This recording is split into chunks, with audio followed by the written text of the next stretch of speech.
Welcome to Newsworthy, guys. Jerry will be with us momentarily. Hadn't had a cough all day, and as soon as we got ready to go live, Jerry's decided to cough up a lung. Probably, just saying, maybe, that it has something to do with the fact it's at least 3 million degrees in his abode today. At least. Like you got the 3 right. 73. 73 million degrees. 73 degrees. 1 degree above norm. 1 degree. 72. 1 degree above where most normal people literally evaporate. See, all those people will be missed. you and a few people I know have this comfort zone that it must be between like 68 and 72. No, you're colder, they're freezing to death. 65. Hotter, they're burning up. Wintertime, I keep my house around 65, 66. Summertime, 68. 3 degrees, 65 to 68.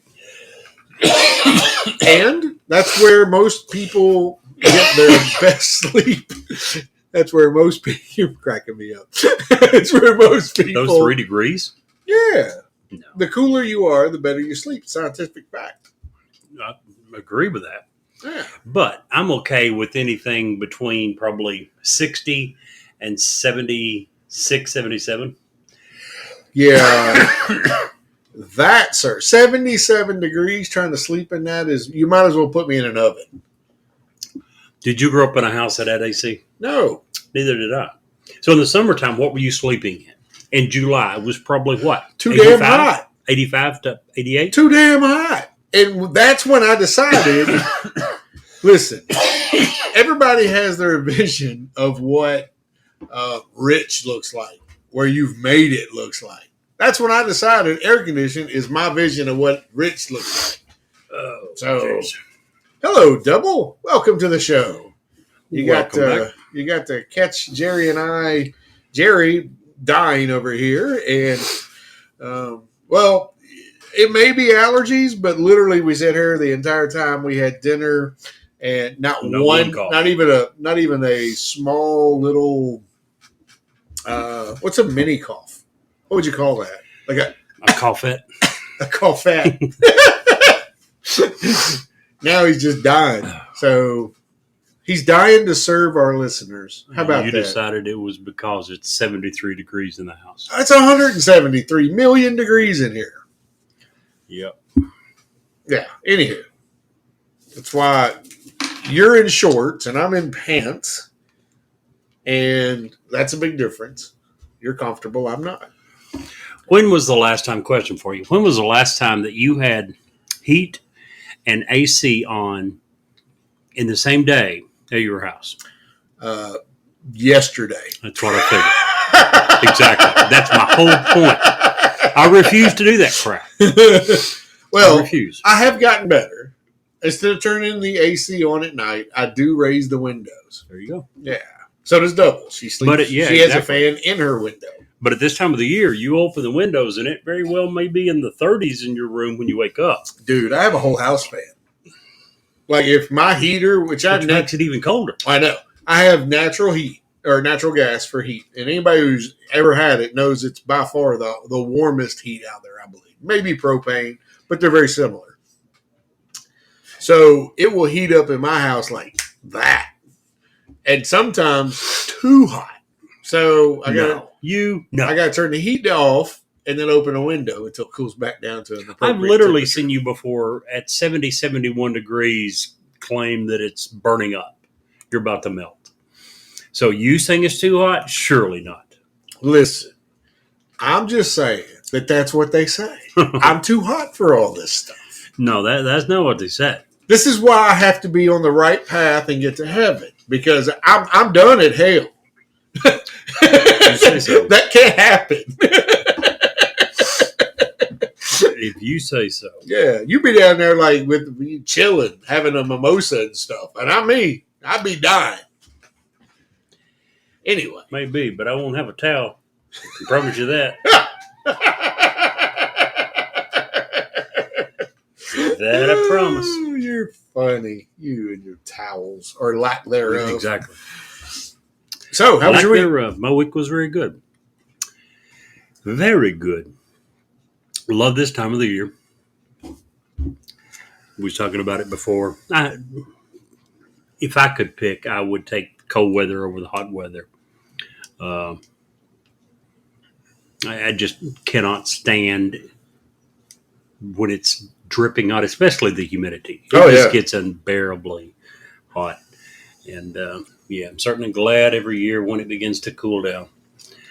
And we're into the fall season now. As we were saying, all you have to do is open your window, and you certainly will get convinced of that very quickly. Yeah, I agree. Mochi is here. How about that? Welcome, Mochi. We were just getting ready to mention the Mochi's Munchies text line. What is that number, Jerry? Area code 540-709-1318. I know Munchie's happy this time of the year. How's that? One of those apple something cookies she was making. Apple butterscotch. Apple butterscotch. Which we still haven't got any. Just saying. Anxiously looking forward to, obviously. Yeah. Hey, actually, yeah. Remind me to speak about that after the show. Okay. How was your week? My week was stupid busy, and I'm beyond blessed because of it. Hey, Fuzzy's here. How about that? Welcome, Fuzzy. I literally won another award at work, and I'm not tooting my own horn, but in the business that I do, awards mean something. It means you're doing something, you're moving forward, so I'm very blessed with that, and I have a good amount of customers. I got another listing this week, and literally maybe picked up 2 more today. Your award you won was listings, I think. Yeah, top listing for Century 21 in September. So I've never been in the business, but from what I've heard, for someone with your seniority in the business, that's almost unheard of. For someone with no more time in the field than you got to be out producing agents that have been doing this for 20, 25 plus years. Yeah, like I say, I feel like when you were doing, hey, Brett had joined us. Welcome, Brett. When you are doing what you love, it's not really work. So when you're supposed to be what you're doing, and I feel that way. So you're supposed to be what you're doing? Supposed to be doing what you know what I'm saying. I do. What are we drinking? Gosh, you've already got me drinking. We're back to the Oliver Cold Sweet Red. Why are we drinking that today? Because we passed 1,100 downloads this past week. We did pass 1,100. And I just want to say how it happened. Do you care if I explain how it happened? Do. Okay, so Monthly News Headlines is generally one of our biggest producers. It's one of our most listened to. It's becoming very rapidly one of our biggest listened to shows. And we were doing our normal-ish regular track. We finally, officially, and was able to see that we are now on Apple iTunes and Apple Podcast. Yep. And within 24 hours of getting onto those, we had almost 60 downloads. It's 40. It was 40 downloads. From those? Or just from those. Very nice. And now I take credit for 2 of them because I'm also the producer of the show. Me and you both are. And so I downloaded 1 from each. So 2 of those were mine, just to make sure that the system was working. I could go there. I could, type us in, find us, and download an episode. So 2 of those were mine, but the rest were homegrown or home generated, and that's very nice. That's what we want. Yeah. So we're now available on Apple iTunes, which is by far number 1. The biggest podcast. Yeah. And if you, little inside the weeds here, and I don't care to go that way because I like this is a growth thing for us. Brett says next is YouTube so we can see those beautiful faces. Yeah, I guess that's the way they release videos, right? Yeah, yeah. And did I mention that last week Brett had a terrible accident and became blind? No.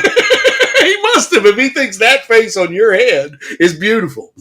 Actually, it's been so long since I saw Brett, he didn't even remember what I looked like. You, on the other hand, he sees you often enough. Yeah, I can't believe he would think that's a good idea. Oh, no. Right. I've seen my face. It is beautiful.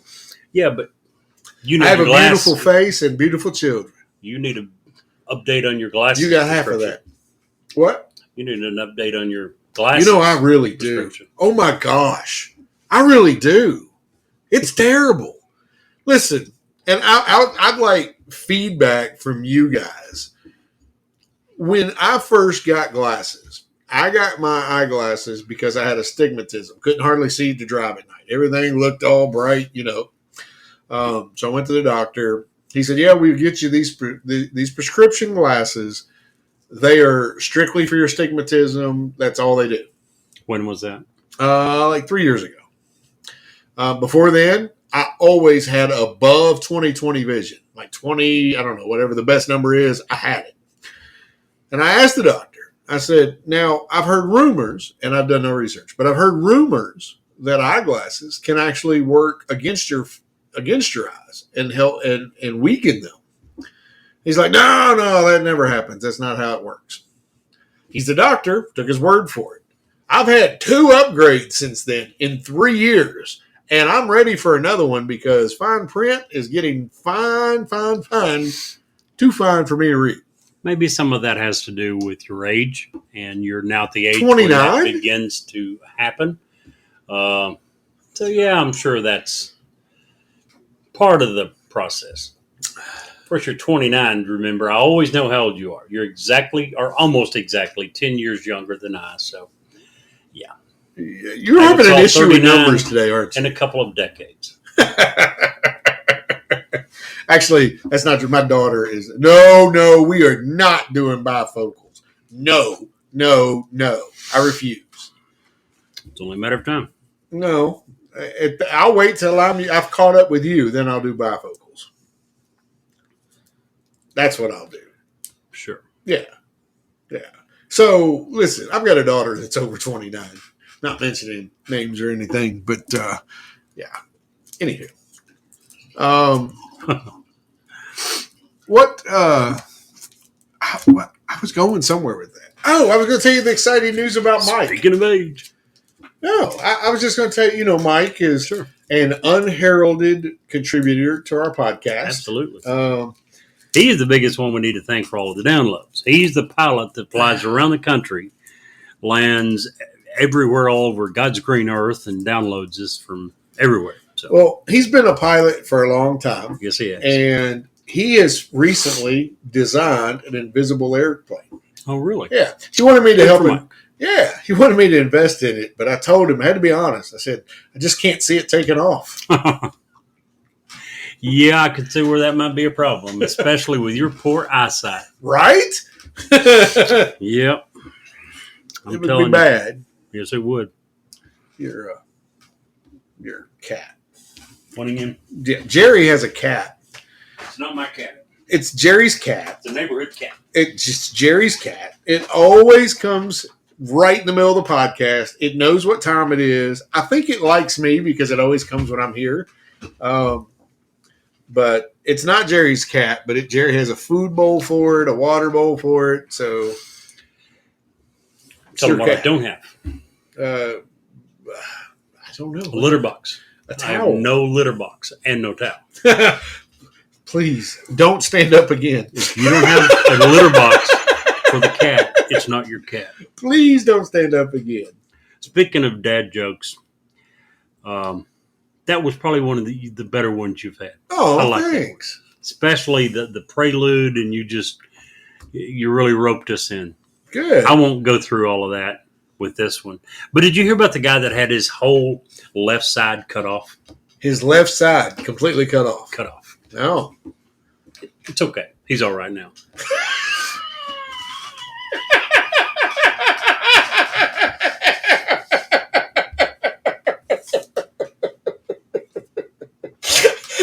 You guys may not believe it, but we told you earlier what we're drinking. The Oliver Cold Sweet Red. Steve has only had one glass. Barely started on a second one. Doesn't sound like it. But yes, we cannot blame that one on inebriation. That was good. Props to that. That was good stuff. He's all right now. He's all right. Didn't want you to worry. Well, I'm sure they appreciate that. Absolutely. You know, you talk about people my dad, and this is all serious, when he was probably, I want to say in his 20s, maybe 30s, early 30s, he had a very bad car accident. And back then, they didn't do skin grafting like we have now. That the technology has really developed in the last 20 years. So what they had to do to be able to save his arm is surgeons went into his stomach area and made a cut and then attached his arm inside the cut and stitched that all up. So that, not to be graphic, but to let the skin grow back on his arm. And then they went and unattached it and sewed everything back up and healed it. You brought that up, and I was like, man, that's crazy. But back in the day, that's not unheard of. It was pretty. My goodness. That technology that he went through was at an infancy when he did it. So that reminded me of what you just said, talking about the advances in medical technology and how rough we had it, not many years ago. It reminded me of a conversation you and I had maybe a year or so ago when we were talking about medical scientific advances, and we were talking about before painkillers. During the Civil War, if a guy got shot in the leg and it set up an infection and they were going to amputate his leg, leather straps and bourbon. They had two methods of anesthesia, and it was exactly that. Here's a piece of leather to bite on. Here's a couple of shots of bourbon. And that was it. And then they got out the saw and started sewing your leg off. Well, they did put some bourbon on there to clean it, and the blade too. I'm sure that felt good. Man, oh man! There is a house, and we'll get on topic. We have a great topic tonight, guys. Just so you know, we're both concentrating on one topic. We're going to discuss prisons. What's wrong with the prison system in America? It's a big topic. We're going to get into it in just a second. But you're talking about the Civil War. In Cynthiana, there were several battles in the Civil War in Cynthiana. We actually named a bridge after the guy who burned down the town. I don't understand why that is. But one of the older houses down actually close to where my daughter used to live on the corner was a North-South hospital. It was, according to the placard outside of it, the owner was very, very, if you were injured, didn't matter what color your suit was, come here. And I think it's part of the haunted walk in Cynthiana. If it's not, it should be. Because when I was growing up, you could always hear the stories about walking past that place at night and just hearing the soldiers moaning and crying out in pain. So, did you ever hear any of that? I never walked past it at night. I drove really fast past it at night.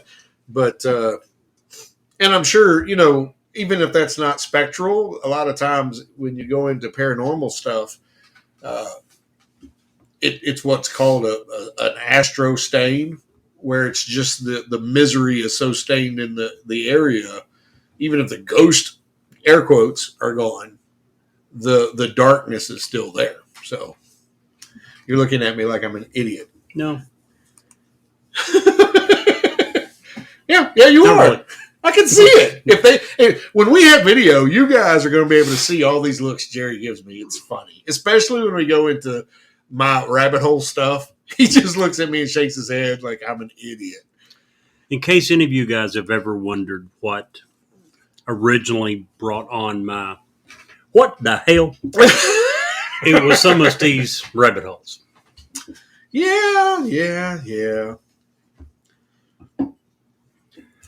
You love those things. I do. The weirder, the crazier, the better almost. It's one of those things that, and I'm sure you probably, because you're kind of a math dude and a numbers guy. Logic guy. Yeah, a logic guy. It's very similar. You just want to know all the objects and all the variables. Well, I'm the same way, except my variables are intangible. So, right brain, left brain stuff. Or I have a big brain and you have small brain stuff. But the difference is mine, I need my variables to make sense. With you, it seems the crazier, the less sense it makes, the more you like it. No. The less you're able to defend it, the less you're able to say, here's what happened, here's the way this works. In many cases, you're like, well, I don't know. That's what they say. Well, that's what. Jeez, here we go with they again. We just had this conversation before we got on air. I like to go down rabbit holes to try to disprove rabbit holes. No. Yes. You like to go down rabbit holes and throw them at me and see if I can disprove them. Fuzzy wants to know, and I quote, since we are good with numbers, talking to you, may we explain why my fantasy football position is always so low? LOL. I can. It's because you suck. He's done very well several years. I'm just kidding. Just kidding. He has. He's done very well several years. Well, I think he's talking about draft order. And that is completely draft order? Yeah, that's if you're talking about draft luck order, that is 100% luck of the draw. Random. Jerry and I sit right here when we do that, when we activate that. And when we activate it, it does its magic and it spits out a thing. It's nothing we control. It's nothing that. And they can see that. Yeah. If you decide it. Some people will all get together and have a party and maybe draw straws. Yeah. So they have to put in manually decided. But they can see where it is, done randomly. Right. So they know that you're not just making that up. I do apologize for that, Fuzzy. I have no control over it. Where was he this year? 6-11. He said he's been 6-11 every year. 6 or 11 every year. 6 is middle of the pack. Yeah. 11 is, obviously pretty sucky. Yeah. Yeah, well, not really, because then you get 2 back-to-back picks. So you get. So much of the draft normally depends upon getting one of the good guys. And by pick number 11, there are no really good guys, unless there happens to be a guy that comes out of nowhere, like Patrick Mahomes or Kareem Hunt a couple of years ago. He got 6-11. He got Swift and Diggs. Not bad. DeAndre Swift. You can't have but one. Diggs. 6-11. Is he in 2 leagues? I don't know. No. In 1 league, you can only have 1 draft number. The first year we only had 10 picks. Or it was only 10 teams. But for 1 year, one person could only have 1 number. Oh, you're confusing the heck out of me. Can we get to the topic? By all means. You and your logic. I don't get it. Numbers. You number people. Math people. Oh. No. He says he drafts either number 6 or number 11. There you go. Not in the same league in the same year. You can't. No. 6 or 11. The numbers are inverted. So if you're number 6 in the first round, then you'll be number 5th on the second round. No, I get that. That's not what I'm saying. He's saying in the last few years that he's either been 6 several years. or 11 Makes every time he's played. Makes sense. The or, Jerry. It's the power of the or. I asked a minute ago and you said no this year. Oh my gosh. And you know why he's saying that? Because you, as commissioner of the league, was number 1 this year, number 2 last year, and 1, 2, or 3 the year before. Now, in total honesty, the 3 or 4 years prior to that, you were the last 2 or 3 every year in a row. But the last 2 or 3 years, you have been up near the top. Yeah. Well, I have no control over that. I agree. I mean, I would do things under the table to make that happen. I totally agree, but I'm just saying the rabbit hole conspiracy people are going to look and say, sure, it's random. Okay, let's get to the topic. Prisons. And let's preface this by saying this conversation does not include murderers, pedophiles, domestic abusers. Well, it kind of does. They're in prison as well. They're part of the problem. It is part of the issue. But we are not. Some of the solutions we do not include them. Do not include them. Absolutely. But we'll get to that. I am every bit not going to justify or ask for a pedophile to be let back on the street. And not just pedophiles and not just murderers. I think we would agree that violent criminals overall absolutely do not need lesser sentences. Now, you're going to hear us in a little bit talk about some things that we think might help. And part of it is to reduce the sentences for some of the people. We're just telling you that it's not violent criminals. Right. We are not advocates of that. And I just want to throw it out there because I read a report yesterday about fragments of the LGBTQ plus community. And I'm saying fragments because it's certainly not everybody, who is starting to include some aspects of pedophilia into their group, saying that that's just a natural, normal love thing. I absolutely 1 bazillion %, is that a word? Bazillion? Sure. Disagree with that. And if you are one of the people that are... Well, what group of people are they talking about including? The people who think that it's okay for an adult human, male or female, to love, air quotes, and do sexual things with children. Oh, sure. I really don't give a crap what you do, who you do it with, as long as they're 18 and consenting. Absolutely. 100% agree. But it's got to be both of those. If you are, or if someone touched or acted that way toward one of my grandchildren, I'm old now. Prison doesn't scare me like it used to. Yep. And it would be well worth my time. I totally agree.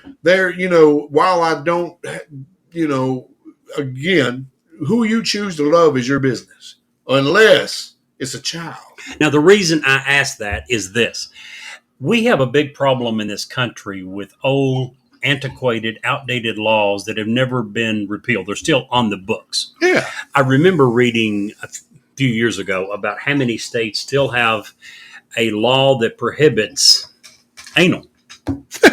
If I remember correctly, it's like 20 or 30 something states where that is illegal. And it's not a law that's been passed in the last 20, 30, 40 years. These are laws going back to the late 1700s, 1800s. Laws that are extremely old that aren't very rarely, if ever, enforced and should be done away with. So that was the reason I was asking the question. I just wanted to throw it out there. Yeah, that's just crazy. If you're in prison for pedophilia, I hope they put you with the worst murderers in there. Yeah, and I've always heard, I guess a lot of it's in movies. I have no idea if it's true, but I've always heard that even in prison, that's not okay. Yeah, no, it's not. People who have murdered and raped, you don't mess with children. I think that if you have been proven to mess with children, they put you in with a murderer, and the murderer's given, a spoon. And he can do whatever he wants to you for as long as he wants to you with that spoon. Yep. Now. So, prisons. We're talking about something that we believe is a problem. There's 2 or 3 reasons that we think it's a problem. Huge. Number one, United States has approximately 5% of the world's population. Any idea of what percentage of incarcerated people we have of the entire world population? It's a stupid, ridiculous number. And I want to say, and off the top of my head here, I think it's over 20%. It is. It's closer to 25, actually. Wow. 5% of the population. We have almost 25% of the entire incarcerated population of the entire world. Now, that's horrible, right? Keep in mind that we're including every country. We're including China and Russia, where they lock up reporters. They lock up journalists who, if they don't report on the war efforts the way that the government approves of, they get locked up. Or WNBA stars. Or WNBA. The point is, we're including countries where human rights basically don't exist. They lock up whoever they want. In many cases, throw away the key. In the Philippines, which their last leader was crazy about law enforcement. Duterte or whatever his name was. Yeah, he was. He didn't even mess around with it. Jaywalking, life, click. Pretty much. Yeah.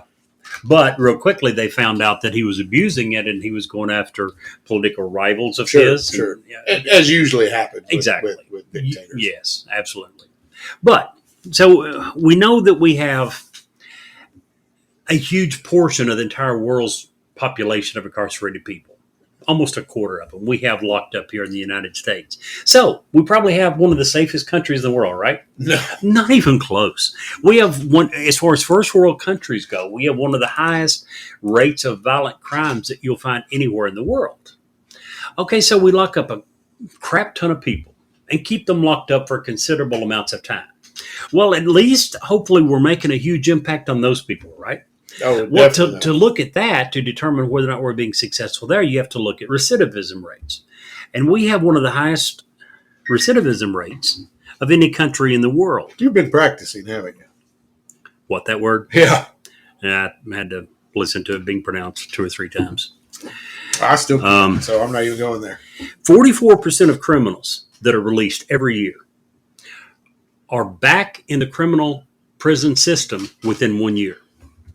44% within 1 year. 68% are arrested and back in prison within 3 years. 77% within 5 years. 77% recidivism rate within a 5-year time frame.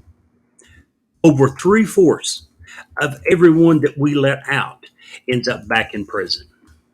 Compare that with Norway. Norway has one of the lowest recidivism rates in the world. In 2016, it was only 20% of the inmates that were reoffended within 5 years. Let's stop. Let's put Norway in our cap for a little while. Yes. Because of any of the first world countries are getting it, I think it's Norway.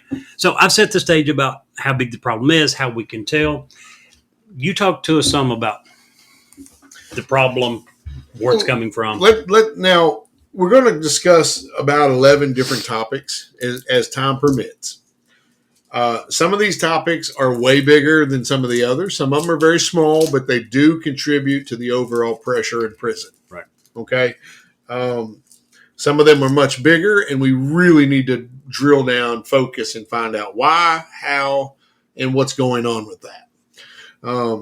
And you're right, Double. It would seem wherever you compromise, you lose.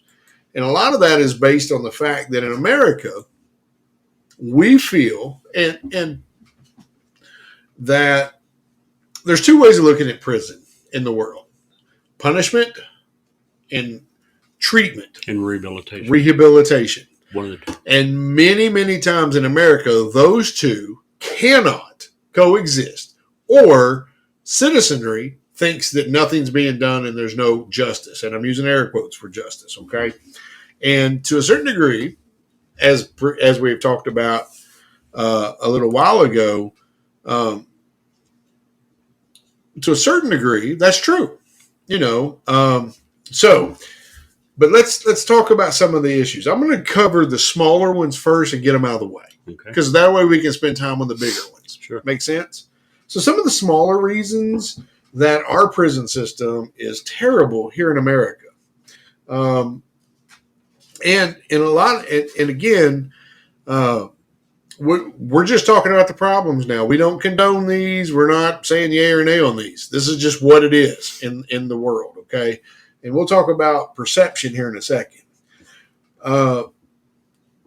Foreign prisoners, which I know is a smaller one, but it can be an absolutely devastating one if you are a foreign prisoner in an American prison. And the reason for that is you don't speak the guard's language. The guard doesn't speak your language. And if, as we'll get to in one of the other ones, if the guard can't understand you, the guard's going to automatically assume you're wrong, and sometimes get pretty brutal with how they treat you for being wrong. Another one of the things that's a small problem in ours is a very, very strict restriction on you okay? Excuse me. I hope so. I'm just making sure. We'll come back to that one. It, embarrassingly enough to say, I do, and I got to come back to it because I can't read my own writing. Isn't that terrible? Surely not. Congestion in prisons. As Jerry alluded to earlier, we have 5% of the world's population and 25% of their prisoners. I don't know of a prison anywhere in the United States that is not overcrowded. And that's terrible.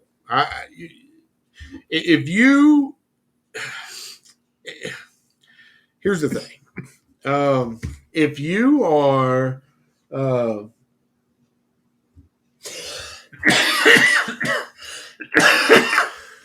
I think Jerry's going to die. Especially the overcrowding is especially huge right now as we're going through and coming out of a pandemic. Yes. When one of the biggest things that needed to be safe during the pandemic was social distancing. How can you socially distance when you're in a prison where the state of Montana, their entire state prison system is operating at 120% capacity? Right. If it's 120% of normal capacity, what is it for a pandemic capacity? Scary stuff. And there's no way you can in a prison, there's no way you can do that because you have a set number of people. Even if you were at regular capacity, you can't social distance. So that brings me to another thing on the list: actual health care in prison. And I'm just going to be honest with you folks. 10 years ago, I had a much different idea about what prison should be. I used to be very hardcore. And, well, they did the crime. They got to do the time, whatever that presents. Until I started reading some of the numbers. And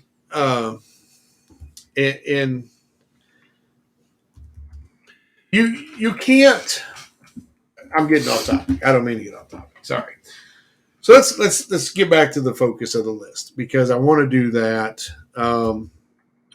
Let's just start with a bigger one because these smaller ones we're going to run out of time and I don't want to fool with it. But I do think overcrowding is a very big one. Yes, it's a very big issue. So let's talk about the racist bias. And if you tell me that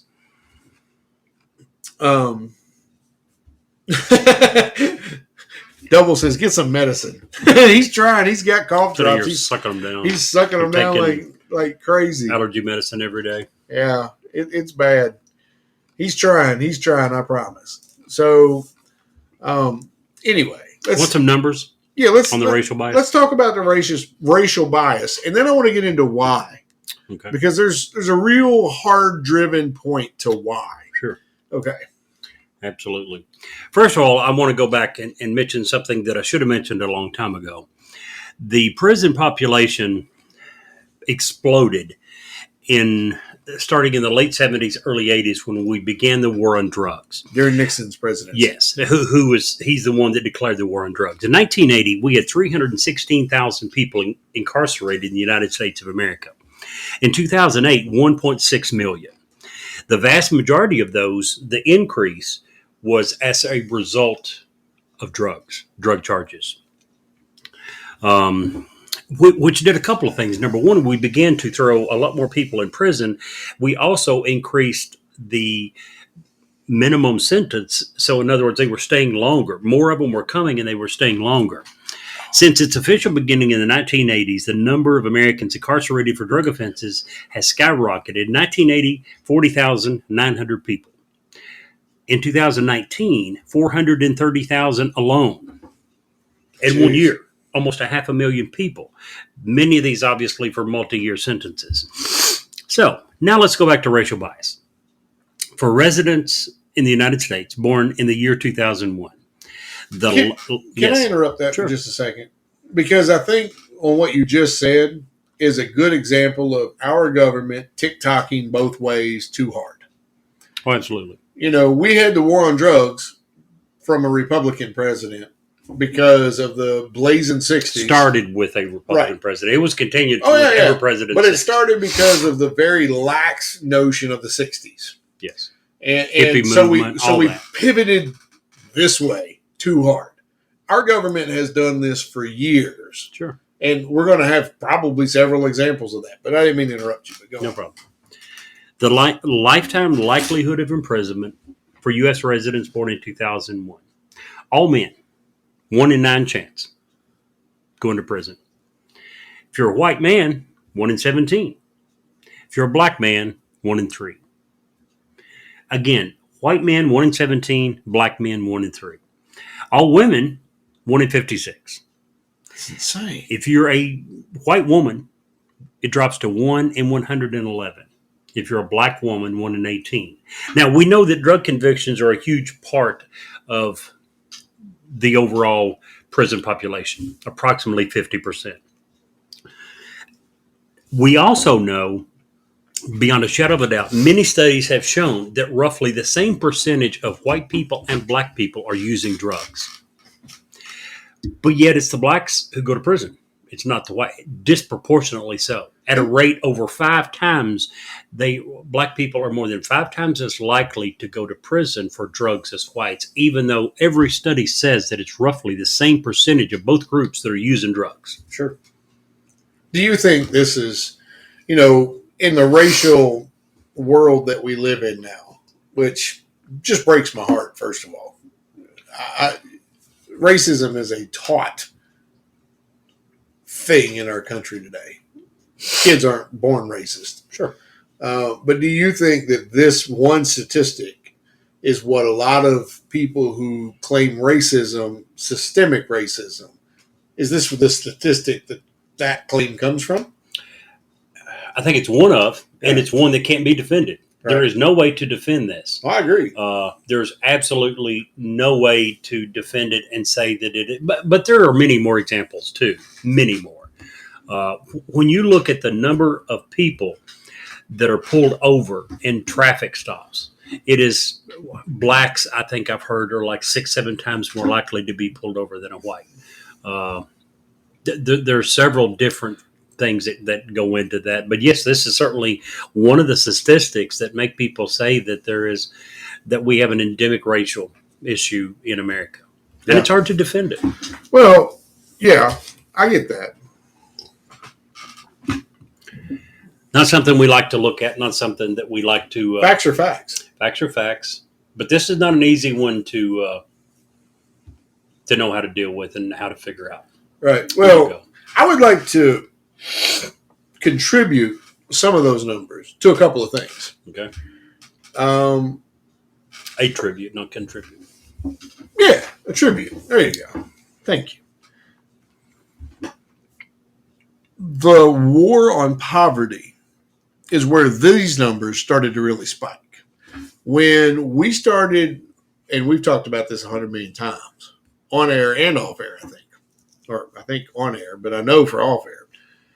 When you started breaking up the household of the low-income family. Talking about welfare policies? Absolutely. Okay. Yeah, I agree. You started this trend. And this just further exacerbates it. Absolutely. This obviously will further break up the family. family. When you give benefits to people who are unwed, when you give benefits to people for having children out of wedlock. Hey, Obey, welcome to the studio here. I can't speak. Obey, Obey. Thought it was the seasoning, Old Bay. Well, that would be very tasty, but yes, it would. Have you heard they're coming out with a hot sauce? I have not. Actually, we forgot our new segment today. Yes, we did. We have to do that. We'll do that next week. New segment next week. There's your teaser. But, when we started rewarding not having a father figure in the home and having more children to exacerbate how many benefits you actually get, that left a lot of fatherless children, especially in lower class and lower income urban areas. And who lives there? unfortunately, it's a lot of black folk. The exact same thing can be said with the hills of Kentucky. Education. Oh, absolutely. Issues. Not just welfare, but educational problems going back to the late 1800s, early 1900s. Sure. And the fact that for many years they weren't allowed into white school systems, and that the segregated school systems were not equal, were not anywhere close to equal. But the lack of education also certainly contributes to the increased likelihood of poverty, which also directly correlates with increase in crime. Yeah, I absolutely agree. And you can't.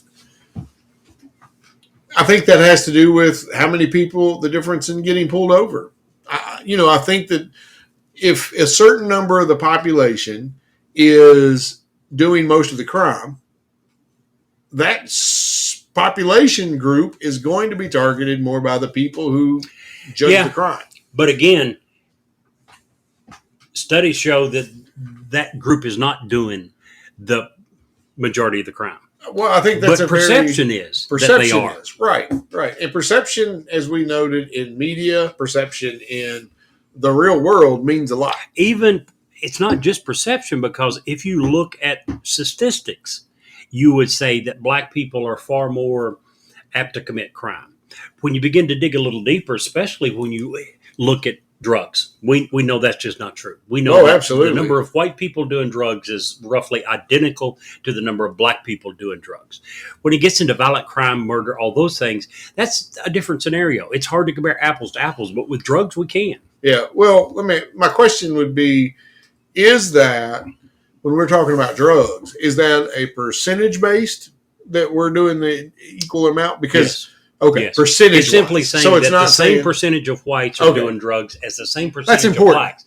So if you look at prisons, you should see roughly the same percentage of black people in prison for drug charges as there are black people in population. Right. No, but you're seeing 3 and 4 or 5 times as many black people in prison as there are in the overall population. Oh, absolutely. That's what I just want to make sure we had that distinction. Yes, absolutely.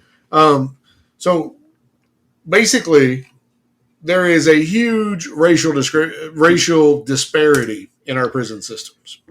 There is. And I'm going to go ahead and move us forward. We could talk about this for an entire show. Absolutely. 10 shows. Probably 10 shows, and you're right, not even touch the surface. Yeah. People do have choices. They absolutely do. But what they don't always have are the means to dispute and disparage those choices. Every single, and I use this example, every single poor community in Kentucky has a brand new courthouse. No one, and that's because of that's built specifically on the backs of poor folk. You're not going to convince me otherwise.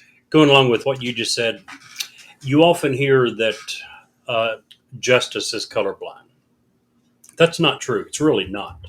It's not colorblind to the color of green. Right. Because if you have plenty of green, you can buy the attorneys and get yourself out of most anything. Yep. It does not matter what color you are. O.J. Simpson certainly proved it with his attorneys when he got away with murdering his wife. Yep. And maybe I have a really close attorney friend who does, all he does is criminal defense. Really? Maybe we should talk to him one day, get him on a podcast, just to see what his craziest and what he does. Because he's excellent. If I ever go to get in trouble, his number's in my phone. He's the first person I'm calling. I believe there's a need for those guys. I believe our justice system demands that people have the right to representation. So there's a need for those guys. Some of them, some of the very best, do it entirely too well. I have no idea who your friend is. I'm just saying he's one of those.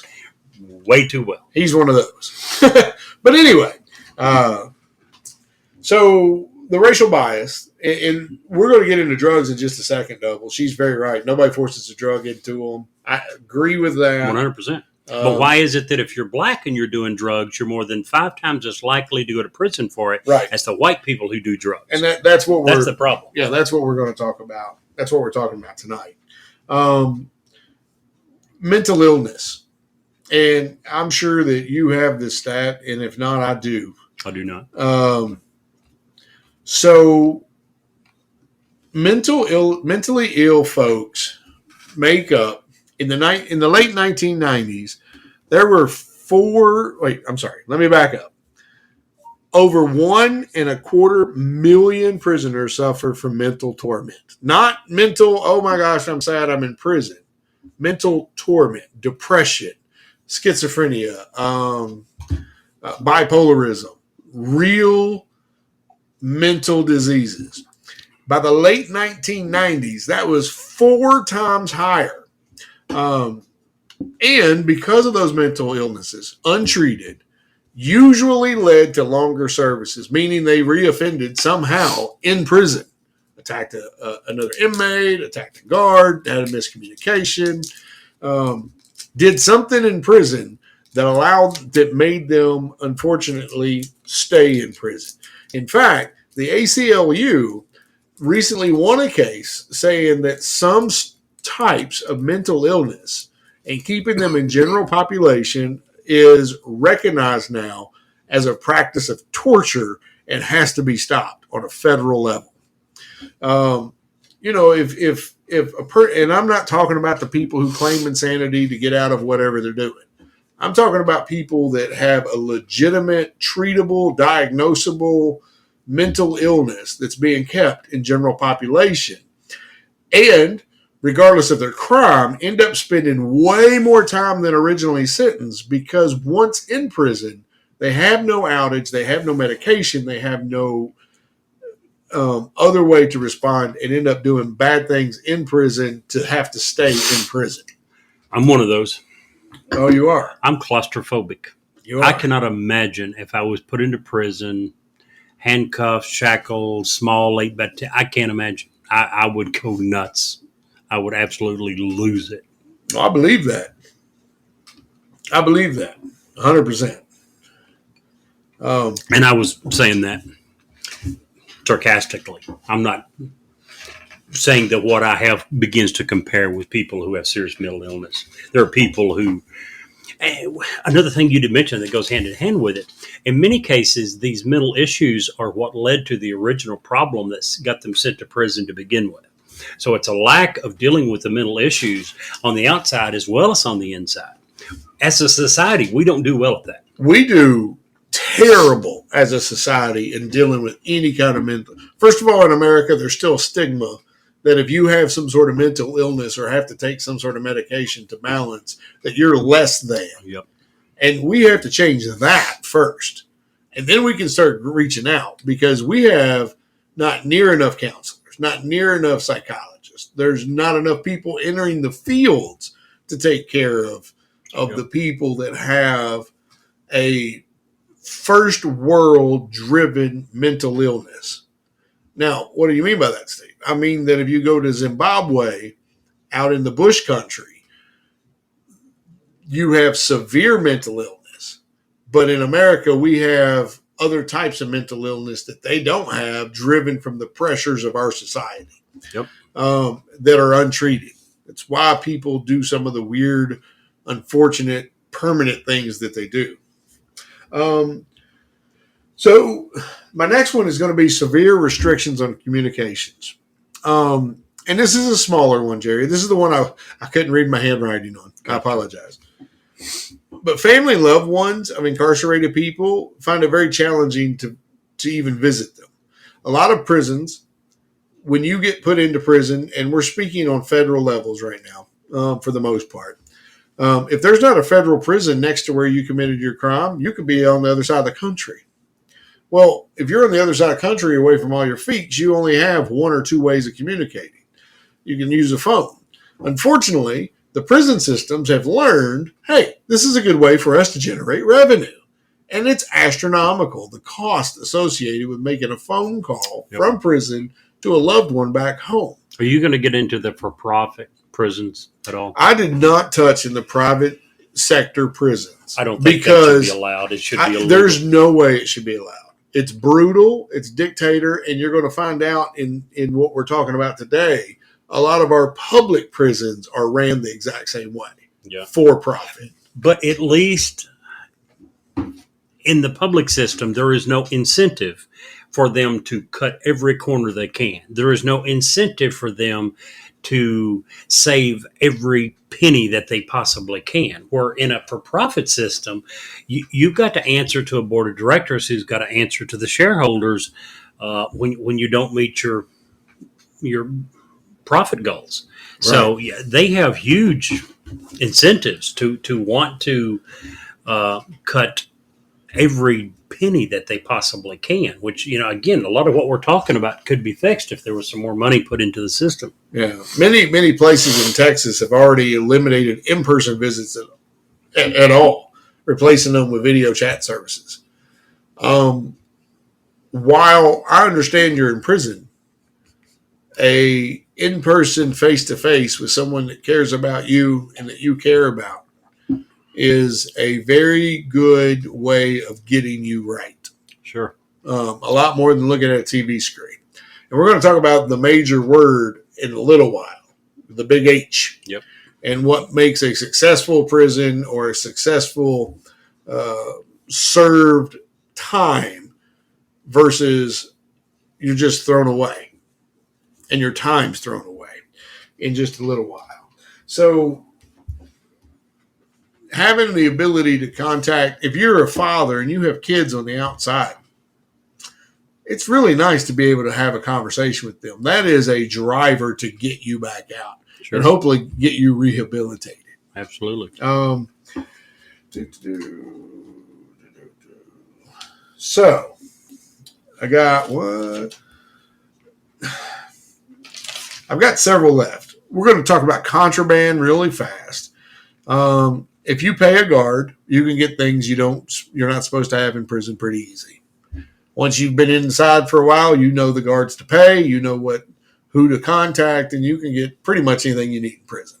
Unfortunately, a lot of the things that you need in prison, and I'm using air quotes again, are the same things that got you in prison. Yep. Drugs, some sort of alcohol, some sort of something to make the alcohol, yeah. Cigarettes. All the addictions. All of the addictions, the vices. And I think that if you're a guard and you get caught helping there, you should be out because you're contributing to keeping them there. Not only should you be out of a job, I think it should result in criminal charges. And I'm not saying necessarily prison, but depending upon the offense, depending upon what you're convicted of, possibly, this should be very serious. And here's one of the we're going to talk about this one.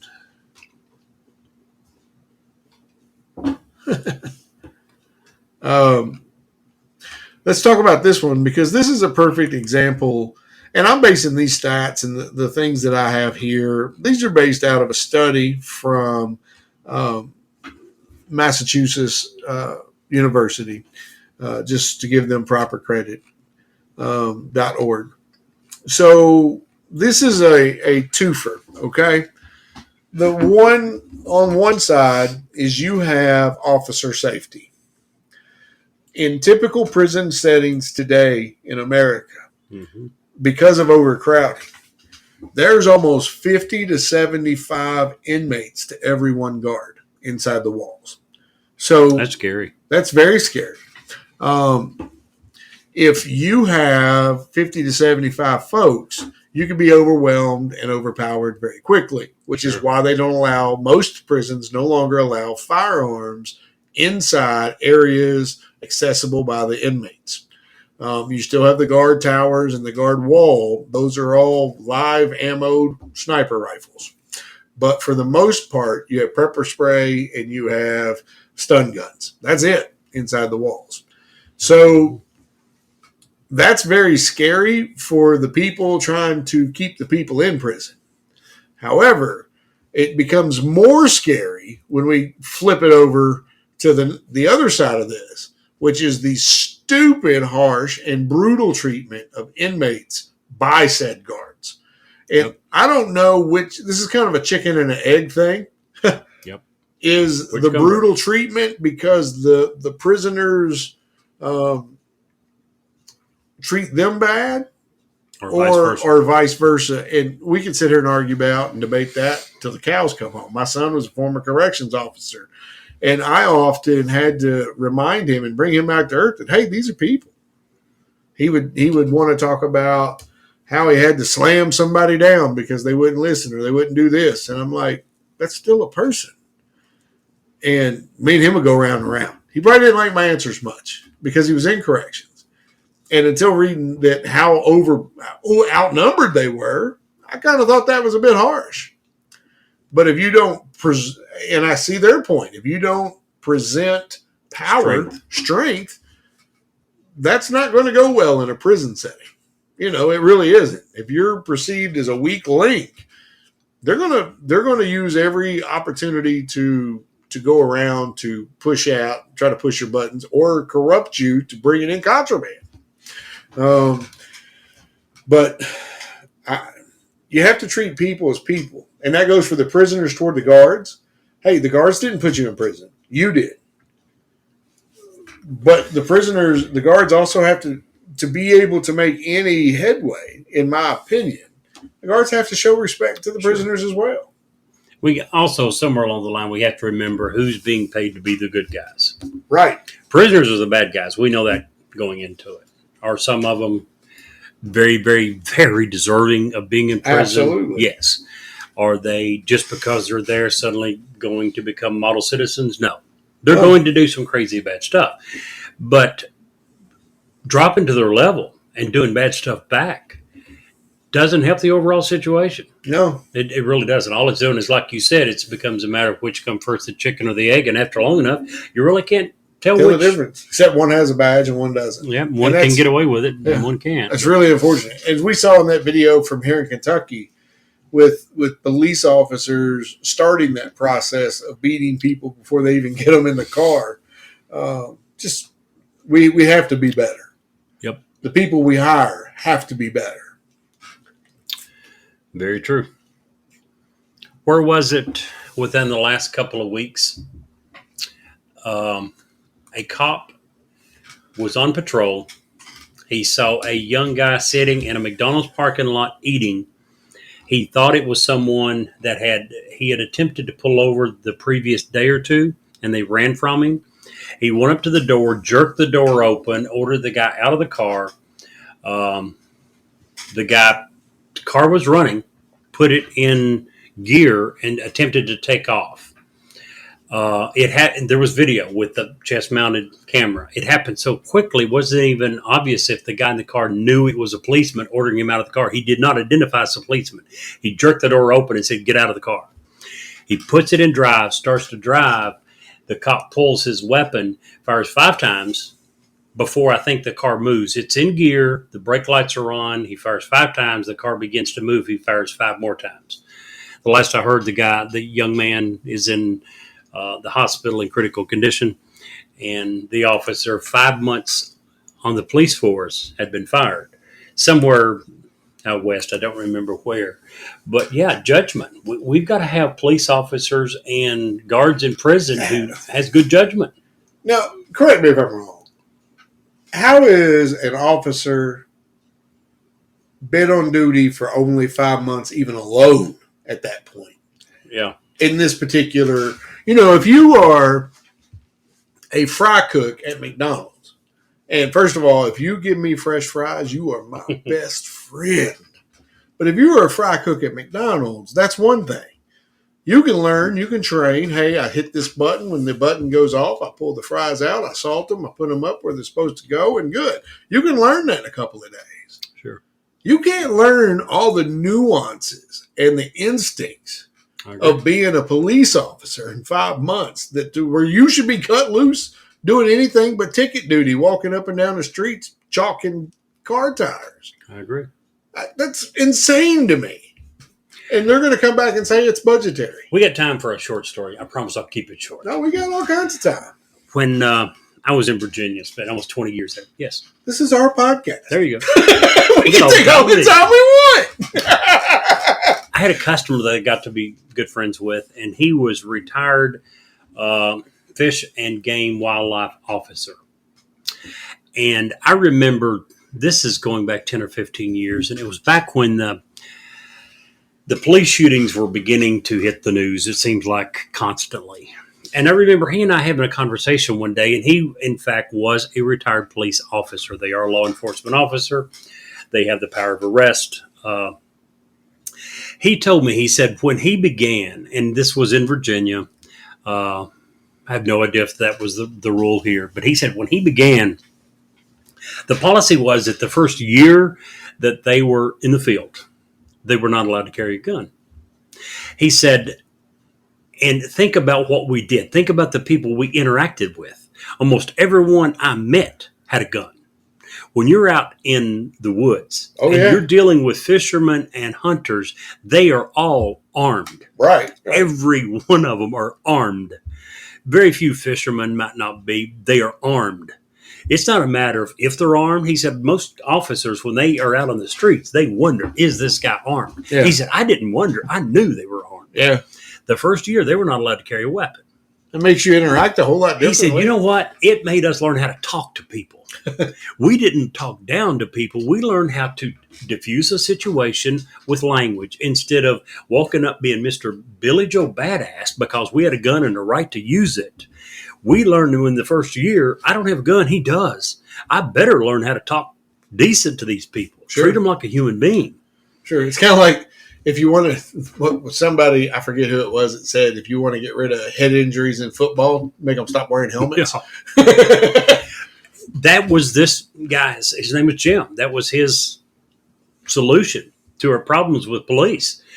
Make every police officer do what I did, he would say. Spend the first year without a gun. You'll talk to these people differently. Yeah. You won't treat them like crap. Yeah. And I think that sometimes, and this is not a police bash show, we have said on almost every other episode that we believe it is the toughest job in America, without a doubt, to being a police officer. Absolutely. And kudos to all those that do it. The vast, vast majority do it right. Absolutely. I got three more I want to cover, and they're the three biggies. Okay. I did that backwards, even though I said I was going to do it backwards. I did it backwards to how I said I was going to do it. So the first one that I'll cover, and it's a little quicker, is, and we mentioned Joe Arpaio on this one. Minimal Phoenix, allocations Arizona. Of basic needs. Yep. Folks, there are people and places, there are jails in Georgia that will give a 1,500 calorie meal every 1,400 or every 14 hours to their prisoners. If I'm hungry, I'm thinking of ways to get food. There was one report that people in those particular jails and prisons were eating toilet paper and chewing gum. I don't even see how any of this is legal. I don't either. I really don't see how. I don't either. But it's happening. It was reported. No, I'm not disputing that. So, Joe Arpaio. Thank you, Arpaio. He was known for three things. He was known for pink jumpsuits. He put his male prisoners in pink jumpsuits. It was a way to demean them. Yeah. He was known for having tent jails and he was in Phoenix, Arizona, out in the desert. Yeah. In the middle of the summer, he would have big tents set up. Now, that wasn't his fault. His prisons, his jails were beyond capacity, and he was simply saying, either build me more jails that I can hold them in, or this is the only solution. The big thing he was known for, probably the biggest that should have been illegal, was green bologna.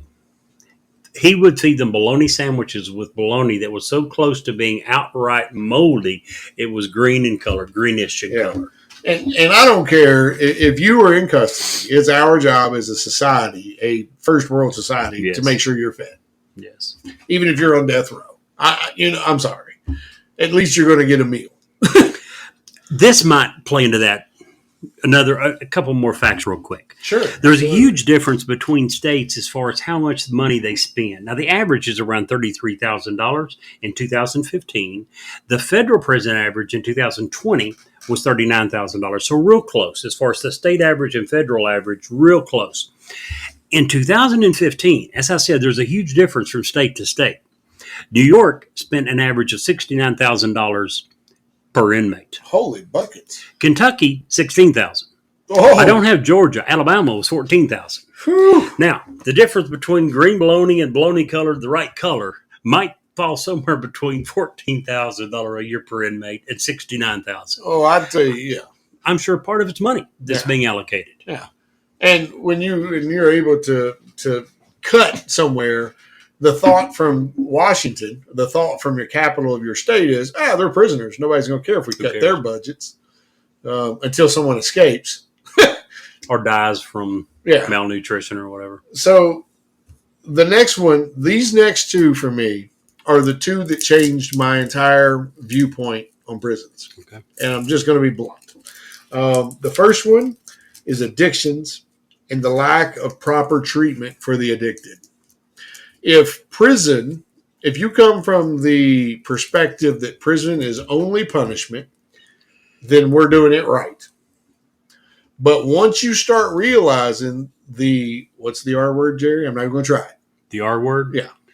Recidivism rate? Yes. If you realize how high that is amongst the drug people, then you realize that we are not doing it right, treating it and only it's very as punishment. high amongst the prisons who concentrate on punishment. Yes. Not rehabilitation. Right. So that being said, and Double had said something earlier that they make the choice to put the drugs in their system. 100% correct. However, once that decision has been made, it becomes all of our problems when they start breaking the law to get said drugs. Yep. And if we just throw them in prison, they do not get treatment. As if you watch any of those drug shows on the Learning Channel or any of those, the first thing they do, as soon as they walk out of the prison, they get in the car of whoever's picking them up, they're shooting up. If we don't nip that in the bud while we have them isolated and can't do anything else, we are dooming them to come back to prison, to where they're another problem, where they're out there stealing again to get more drugs until they get caught, and then we have to feed them again for whatever their second sentence is. I hadn't thought of Barney Fife in a long time until the nip it in the bud comment. Yeah, see there? I even bring out old stuff just for you, Jerry. Yep. Just for even you. for old timers like me. You know, speaking of, I just want to say, I think the reason everybody in Mayberry got along is none of them were married. You're right. Most weren't. The only one that was married was the guy that always got locked up for being a drunk. Mm-hmm. He was the only one in that whole show that was married. I think that was subliminal, but I think it was the fact. He wasn't dealing with it very well either, was it? Doesn't say much for the institution of marriage. No. So anyway, what I was getting at is while we have these guys and gals in prison on drug charges, part of their release, part of their rehabilitation has got to be to get them off the substances that got them there. Again, unless we want to continue paying state prison, $33,000 a year average, federal $39,000, somewhere in the mid to upper $30,000 per year for every single inmate. Unless we want to continue to pay that for each and every person that's on drugs, let's find a way to rehabilitate them. Yeah, absolutely. And I just want to say, this is one of my big changes. Years ago, I was like, they all need to be in prison. Blah, blah, screw them. Folks, that can't continue. And people who are addicted do occasionally, with help, recover. They do. Not always. And in several European countries, at a far, far higher rate than in the United States. Absolutely. Which tells us that we are doing it wrong. Not only Norway, most of the northern European countries and a ton of the central. Again, we're at the very bottom. As far as recidivism rates, we're one of the highest in the world for first world countries. So we're doing something wrong. In this particular case, and probably in the next particular case, it really comes down to what you want to happen in prison. Do you want these people to sit there, watch TV, work out, serve their time, and then come right back out within, what was the time frame? For which one? Anybody. Well, the recidivism rates, I give the numbers for 1 year, 3 years, and 5 years. Within a year. How many, what's the percentage of within a year? 44%. In the United States, 44% are back. So we have to make a decision if we're going to have them stuck in a room and we're going to feed them and they can stay in their room and they can't learn anything, read a book occasionally, and within 44% of them will be back in prison in a year to start the cycle all over again, and we're paying for it. Or do we use it as a true rehabilitation? They're still serving their time. They're still away from their family. They still don't have their freedom. But we use it as a true rehabilitation to roll in to get these people treated. Most of these people have skills. A lot of them. So for the ones that don't, teach them some skills. We're getting into no that matter very what, next thing. Let's give them something Hope. Let's give them hope. That's the H word.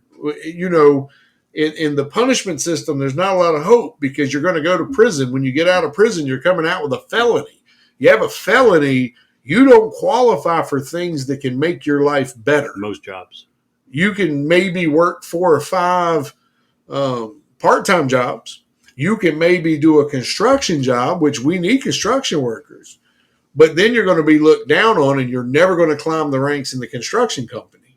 I do know of a few companies that will hire felons here local to give them a skill. That's not their job. It's the job of us when they're in there. But we got to get them off the drugs first, or they're just going to keep coming back to prison over and over. Another thing until what happens? I don't know what you're alluding to. There's 2 things that happen. They wake up on their own, not likely to happen, or they die. Yep. Until one of those 2 things happen, they're always going to be in our system, in our pocketbook, in some form of incarceration. Jail, county jail, city jail, or prison. Yep. State or federal. Another option is, I don't know where you planned on bringing this in. The thing that got us thinking about this was when Joe Biden decided to pardon everyone who was in the federal prison system for marijuana-only charges, no other charges, no violent offenses, but marijuana-only federal offense. He decided to pardon them. And he did that week or 2 ago. I'm sure it's not worked its way through the system. I'm sure they've not been released. Again, that's only for federal charges. That's all the president can pardon. I want to know. The vast majority, I think it's 90-something% of all drug offenses, marijuana offenses, are state charges, not federal. Go ahead. Well, that's what I was going to ask. How many FBI agents are out there tracking down marijuana users? Oh, yeah, no. But you the point is that to begin to fix the problem, let's look at what we were doing in 1980 when we had, 300-something thousand people locked up. And suddenly, within a few years, we're around 2.1 million. We got to quit locking up so many people because they got a couple of joints on them at a concert. Right. And another thing, sorry to interrupt. One other thing real quick that got us on this whole topic was, it was probably a meme. It probably wasn't even true, but I saw something a few weeks ago. This 55, 60-year-old gentleman has a picture. He had just got out of jail, according to what the caption. He had just got out of prison that day, served 20 plus years on marijuana charges. And he's standing beside a billboard that is advertising home delivery of marijuana. And he's like, no shit. I went to prison for 20 years for this, and I get out the first day. There's billboards advertising they'll bring it to your house. Yeah. So, there's a certain group of this population that probably never should have been in prison. And at least at this point, we need to stop locking up the guys that decided to go to a concert with a couple of joints. Right. And there's another step we should take, bluntly. If that was a felony, we should write the felony from the record. True. I don't know how you do that. You can't do that with violence. You can't do that with pedophiles. You can't do that with murderers. Yep. I agree. But for simple drug offenses with no violence attached, why? People do background checks in jobs that matter. Yep. You know what I mean? And jobs that matter is the only thing that's going to keep these people from coming right back to prison. But you and I both know that we work for retail companies that ask on the applications, have you ever been convicted of a felony? And the answer, the corporate answer was, just because they check yes doesn't mean that they are precluded from being hired. In reality, I never knew, and I spent 27 years with a company in retail. I never knew of one instance of HR ever allowing that person with a felony to be hired. Right. There's always a reason. You check yes, they were not going to be hired. Yeah. There's always a reason. Always. Absolutely. Yeah. There's always a better candidate. Yep. And that's on a retail level. That's, exactly. That's not even a job that, it can grow into something security very or profitable. defense Right. industry job. Right. Yes. It's something that can grow certainly into a position. Jacob Fuzzy says that his factory doesn't apply. They'll hire felons. I'm glad some places do. We Yeah. need more places that are willing to give them a chance. Otherwise, once again, you're talking about someone that gets out of prison and they probably walk out thinking, okay, I've done my time. I'm ready. I did the crime. I had to do the time. I've done it. I paid my dues. And then walk into hopelessness. And real quickly, as they turn in application after application after application and go weeks and weeks and weeks with no callbacks, realize I'm not going to get hired for a decent job. Yeah. And it turns into, as you said, hopelessness. So that brings us to the very last one that I saved for last. We're way over time, Jay. It'll be okay. But this is important, I think. And this one is while they are in there for whatever they're in there for, drugs, they got into a fight with another dude, whatever the process, whatever the problem, there is minimal, if any, skill training that doesn't involve service industries in today's prisons in America. That has to change. I agree. It absolutely has to change. It's hard enough that if they're leaving prison, they have a felony to get a job. But what if they had the ability to work on cars? I know several mechanics today that would give a felon a chance, even if they had it on their record still, nonviolent, of course. We're still talking about that. If they could they could pull a transmission out of a car. Or do drywall. Or do whatever. We have no skills training whatsoever in prisons. And until we can give them the hope of, I'm going to try to get a job, but if I can't, maybe I can get my own company. Because in a lot of general tradesman type skills, you can start your own place. Sure. And you can make a good living. And yeah, absolutely. Mochi agrees with what we're saying.